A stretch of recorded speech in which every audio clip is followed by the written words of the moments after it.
Hai. Okay, so hari ni kita nak ke family day dekat aku punya company, tempat kerja. Kita ke Monthly Splash Zone. Kita dah sampai dah. So sekarang ni nak tengah cari parking. So, Kera, let's go. Cakap let's go. Let's go. Let's go.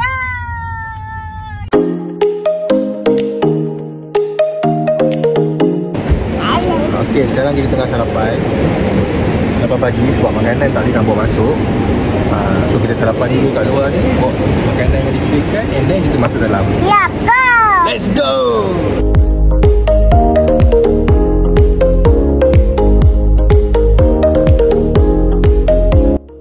Okay, bila semua dah selesai sarapan, kita pun ke main entrance ni. Dah sempatlah bergambar beramai-ramai sebelum masuk ke dalam.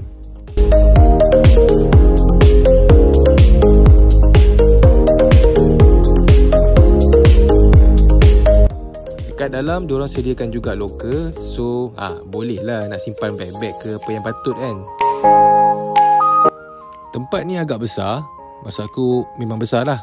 Diorang pun claim diorang punya ni indoor water theme park yang terbesar kat Malaysia.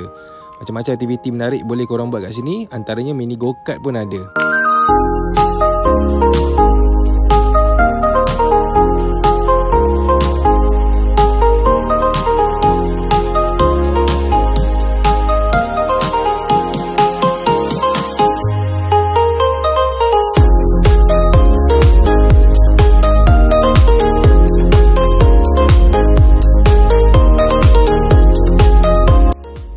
Ni antara tarikan utama lah budak-budak kalau datang sini. Tengoklah, bukan main seronok, semua main sebuih-buih sabun tu.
Masuk je tengah hari, perut pun dah lapar. Kita orang pun berehat lah, makan tengah hari dekat diorang punya fast food diorang ni.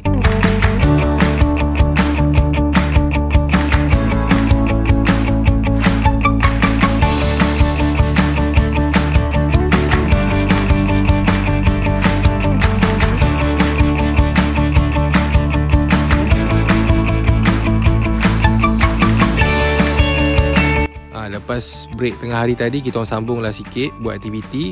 Sampailah Mac ni dah tertidur dah di lambung ombak. So itu saja untuk video kali ni. And aku nak ucapkan kredit, terima kasih kepada Asia Fuji Elevator sebab anjurkan family day ni. Hope next year pun ada lah lagi. Okay, kita jumpa di next video. Bye bye. Assalamualaikum.